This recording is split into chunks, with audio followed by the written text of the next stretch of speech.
Coach Pittman, and he is ready for questions. We'll go right here on the front row to your right. There we go. Coach Pittman, Trey Shapp, 1037 The Buzz in Little Rock. Your Twitter account and the picture of you and the pigs, how did that come about? Well, a friend of ours, Jamie and I, took us to the Bahamas, and one day I just wrote I think they call it a tender, and you wrote it up there, and it's amazing. The hogs are they're on the beach, and they're pretty good size too, and so they're floating out there, and you can feed them and all that stuff. So that's how that came about. And I wanted that shot. There's the sharks down there too. I'm good, but I wanted that shot with the hogs.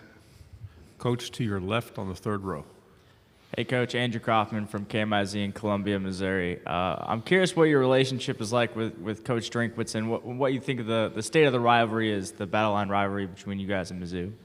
Yeah, I enjoy the rivalry. I think it's exactly what it should be. We're close. We recruit a lot of the same kids, all that. Eli and I came into the league at the same time. I have utmost respect for him and what they're doing at Missouri. They had a heck of a year last year, and we're looking forward to playing them on day after Thanksgiving. But we have, from my standpoint, we have a really good relationship. To your left on the second row, Jacques. Hey, Coach, Jacques Doucet, WAFB TV in Baton Rouge. Can you take me back to last year before the LSU game and how crazy it was, on Friday morning, like at 9 o'clock, to not know if you're going to play a game or not the next day? Yeah, I believe last year, the only way we could get better is to play the game. And even if it wasn't, we were about out of all defensive linemen, several kids. And at one point, we go, we're going to play. We're ready to play. And then our running back, starting run, Traylon Smith, we got to where he might need to be quarantined. And at that point, I'm going, we can't play. I wanted to play for us. I also wanted to play for LSU because they hadn't played in 2 weeks. If we didn't play them, they wouldn't have played for 28 days. And them kids are working too. We obviously wanted to beat them, but I didn't want them sitting out another week. So Hunter Yurchek and I were both in the staff room, and when Traylon was supposedly quarantined, I said, "That's it. We can't function." And then our medical people called Traylon, and he said, "Hey, I haven't been around whomever it was that had the COVID." He said, "I haven't even been around him."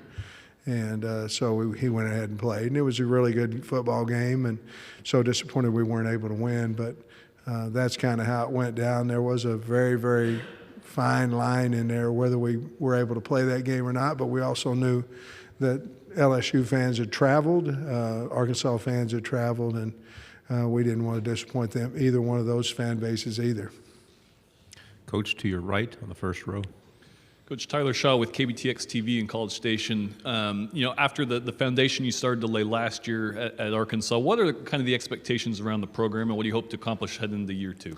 I think we just want to be better, and obviously if we're quite a bit better, we'd like to be that. But we want to be better. If we can just keep growing our program and winning, beating more people. You can use that in recruiting. You can, why are you considering here? Well, we were fortunate, but we won that game or whatever it may be. And the more teams you do that in your tenure, then a lot of times you can do better at recruiting. But I just want to play hard and have our players better prepared, bigger, stronger, faster, and then the results happen on the field.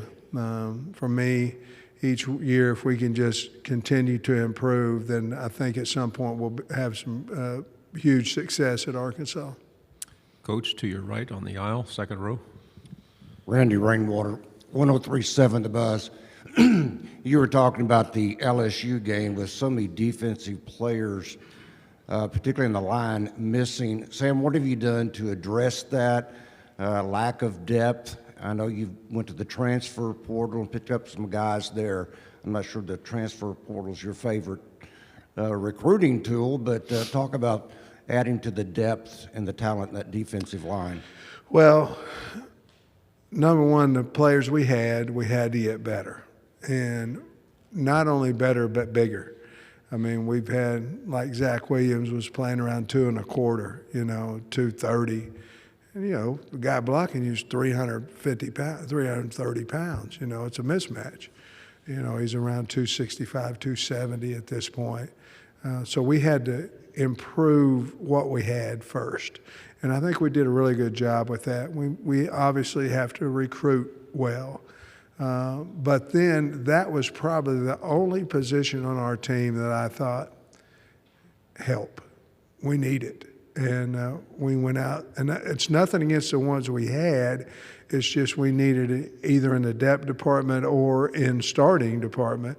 And we went out and, in our opinion, got 3 as good of options as anybody probably could have had in the country. If they say, hey, I want to go out and get 3, okay, we got these 3. We got 3 pretty good players. Coach, to your left on the third row. Coach, 2 of those players from Missouri. Trey Williams is also a local kid from Columbia. What has he brought to your team so far, and what have you seen out of him? Well, he's got leadership qualities. He's a hard worker. Markel, he's from Little Rock, Parkview. I don't know if Missouri just beat us in recruiting and want him, or if we didn't. I don't know what the story was, but he's a fine player. Played a lot of ball at Missouri. I know about Trey and Markel because Trey was giving Isaiah Wynn and and Andrew Thomas fits when we'd play Missouri, and they were both first rounders, and he was giving them a tough battle. And then, of course, I knew Markel because wherever I was, it might have been Georgia or whatever, we were interested in looking at him. So the one thing about what happened is they're very, very hard workers. And, of course, then John Ridgway elected to go in the portal from Illinois State. He was a state champion heavyweight wrestler. He's a big old kid, 6'5", 3 1/4, and has some athletic ability. That if we can shore up that part of our defense, which along with the ones we have, Dorian Gerald, and I mean, there's a lot of kids that are coming back as well. Eric Gregory, Isaiah Nichols. I think we can have a fine defense. Coach, to your right on the third row. Coach, Dan Peck, ESPN 1067 in Auburn. When we were talking with your players, they mentioned the significance of the victory over Mississippi State and the way snapping the conference losing streak and getting a win for a lot of these players that hadn't experienced very many of them at Arkansas. What you remember about the aftermath of that Mississippi State victory and how significant it could be for your program going forward? Yeah, that's a great question. Thank you for it. I think the first half of Georgia, was the first game. I think that built some confidence. I know we got beat by Georgia, but we were ahead at half. It was our first all-together game.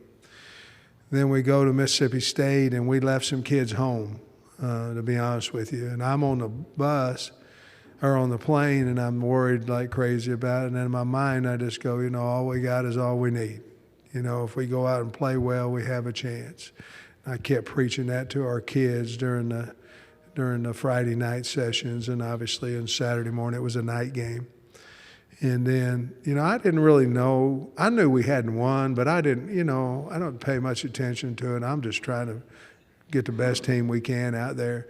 And then after the game, when you go in the locker room, some of the kids are crying and some of this thing. It was a big deal, and we turned that damn jukebox on, and it was fun. 2 final questions. First on the right front row.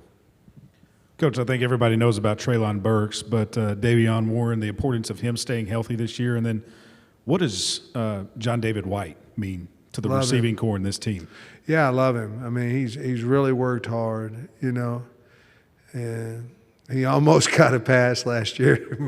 The linebacker from Missouri knocked him out, but I tease with him all the time, about, well, you had it for a while, and was it Nick Bolton? I think but anyway, he's really improved. He's gotten heavier. He's working on his separation skills. He's fast, but he's quicker than fast, and he's done a nice job. I am glad we got Davion back. If you look at our team, we have a whole lot of slot-looking kids, and we need some X's and some Y and some Z's. Warren Thompson coming in might solidify one of those spots. Of course, you have Trey and Tyson and those guys, but we need to get some more stretch on the field and speed. To your left, Coach, second row. Coach, I heard somebody say, some Arkansas fans described you as our Coach O, that you guys are similar, salt of the earth people. Thank you. Coach Line, yeah, I heard you make the joke about your ACT score in the other room a while ago. That was funny. Do you find your kids and the fans kind of, that attracts them to you, the way you go about things? Say again. Do you think your fans and your players admire that about you, and it kind of? I think anybody admires humility, honesty, and with that a little bit of self-confidence. I think anybody, I always say the man makes the man, the job doesn't make the man. Just because I'm the head coach at Arkansas has not changed me since I was the head coach at Princeton High School in Missouri. It doesn't change me as a person. Might change my bank account. I think people respect that, Change my bank account a lot, by the way. But I think that's where, I think I fit in at Arkansas because I think people feel like I'm one of them, and I want to be one of them, and I want to fit in at Arkansas.